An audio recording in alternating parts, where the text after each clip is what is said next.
Wow. A January released horror movie that did not suck?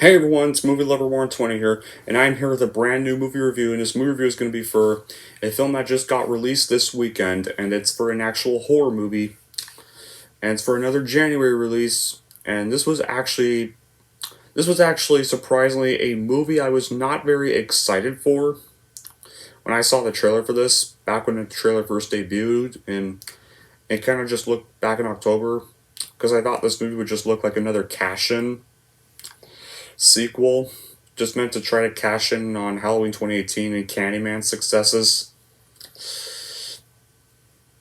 But, however, and this was for the new Scream movie. A lot of people were really hyped for this. I was a little worried at first because it didn't.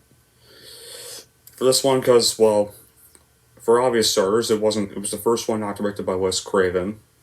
It was directed by two directors I've never heard of. I've knew nothing about.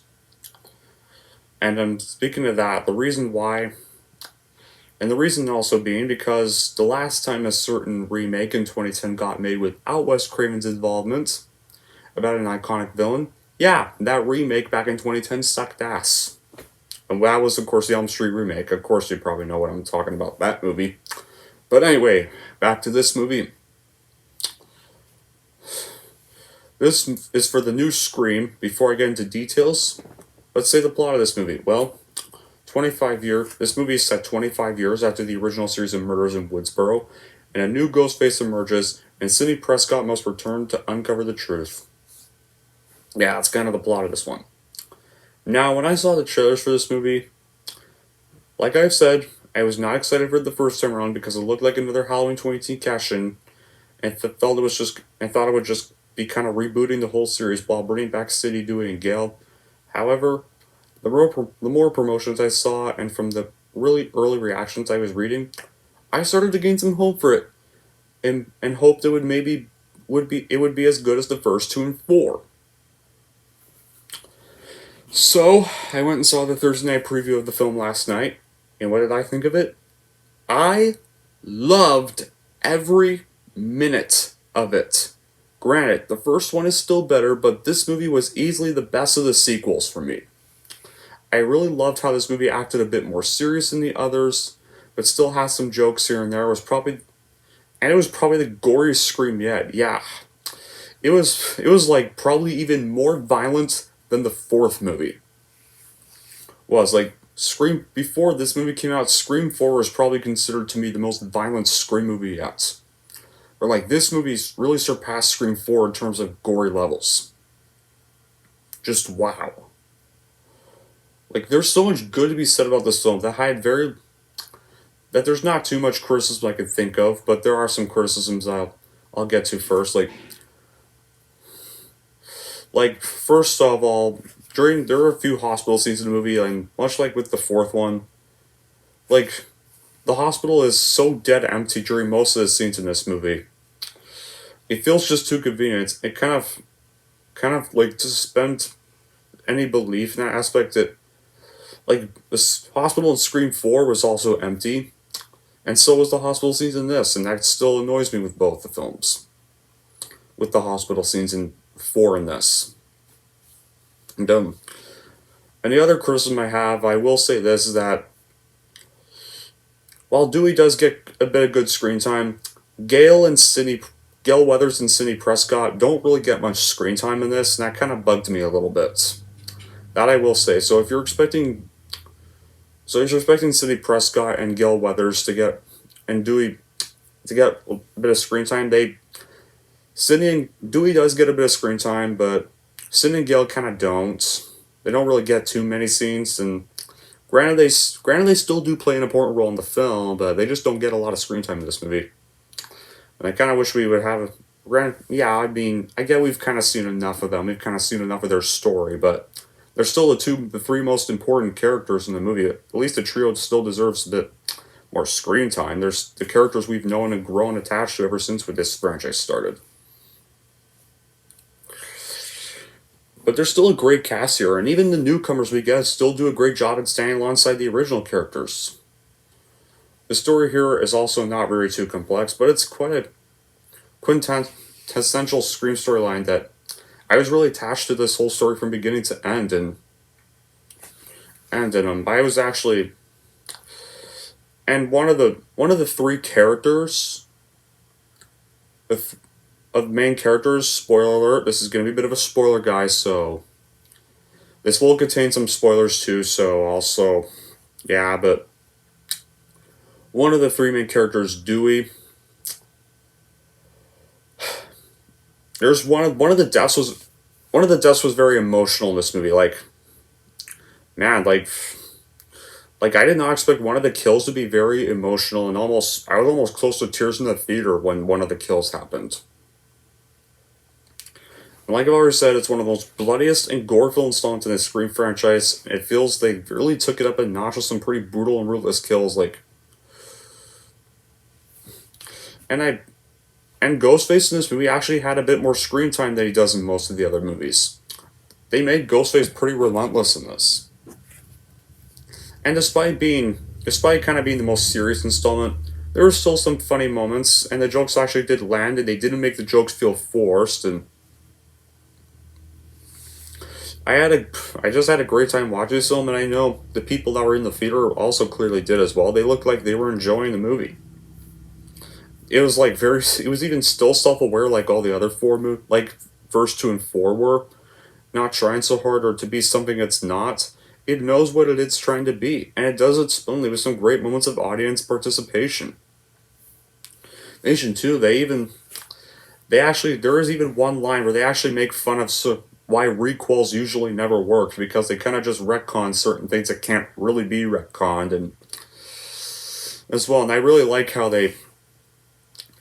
there's apparently a joke involving, you know how in the Scream franchise, there's a certain movie franchise set within the Scream franchise that gets made around the events of the Scream films called Stab. Well, apparently during the whole gap, there was a Stab 8 that got made, and it apparently turned out to be one of those sequels that just ruins everything about the franchise and makes fans mad. I like how they made fun of those certain sequels that keep getting made today that have nothing to do with the franchise, and disrespect the fans, which was very awesome roast to certain bad sequels I've had to sit through during this era, or certain bad franchise installments that I've had to sit through, and also that they even made fun of like the certain bad remakes I've had to sit through in 2010s, like the Child's Play remake or the Black Christmas remake even. So yeah, during one of the scenes, while the final act of the I will admit, though, the final act of the film is a little over the top at times, absurd, but this provided plenty of the elements that fans have come to expect from the series, and was able to accurately see and predict almost. And well, yeah, I could kind of predict most of the twists, and didn't really have too much surprises as the film unfolded, because since this was a Scream movie, I think many will still find enough enjoyment watching the table unfold as the first 2 and 4 they would have a pretty good idea of the formula for the series, and also you're knowing what they're about to be in for, yeah. And plus, I've seen other horror films with many plot twists, so I can kind of tell what's coming and stuff at this kind of rate. But all in all, with that being said, Scream 2022, another bad quality I have is they just call the movie Scream. They could have called it Scream the New Era, or like better titles. They could have called it Scream the New Era, or Scream 2022, or just Scream 25 years later. Those would have been better titles for this movie, not just Scream, because that's going to make people think it's a remake. which Scream 4 kind of made fun of. They're going to think that's going to make people think it's just a remake. So, I wish they just called it something better. But Scream 2022 is probably my second favorite Scream movie behind the original movie. It's not an Oscar masterpiece, but it's not supposed to be one. It's just a really fun movie. It's actually really good for a horror film released in January. It's not an absolute piece of crap. For once, which is so refreshing. It even honors Wes Craven well, like the new director apparently said they would. New cast members are amazing. They're not annoying. They're actually likable new characters you care about, and they're pretty enjoyable new characters.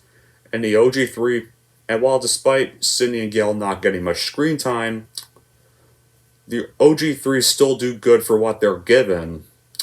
And I guess it makes sense for them not to get much screen time once again because we've kind of already seen enough of them. So we kind of need to focus on some new characters. So overall, if you love the Scream franchise and want to see this movie, then I easily suggest you go see it because it is by far worth checking out. Although once again, it depends if the theaters are open in your area. But overall, this is my second favorite Scream film, and here's how I am going to rank it. I am going to give Scream 2022 an 8.5 out of 10. And there we go. That wraps up my review for Scream 2022, and that wraps up my review for the franchise. Now, if you're wondering, Movie Lover 20, if they make more Scream films, are you going to watch any other Scream movies that get made if this movie becomes a success? No, I am not, because yeah, if they make any more Scream movies after this, I'm not going to go watch them, guys, because without giving too much away, this movie was kind of felt like a good close to the series. That's what I'm going to say. How this movie ended was kind of, to me, felt like a good close to the book. So, yeah, to me, the Scream franchise is I'm just going to pretend the Scream franchise is 5 movies if they make more sequels, because this is kind of a good wrap-up to the series for me. But then again, we'll just have to see what happens. But until then, guys, that'll be it for this video. Thank y'all for watching. And if you like this and want to see more, then don't forget to like, subscribe to Movie Lover 120.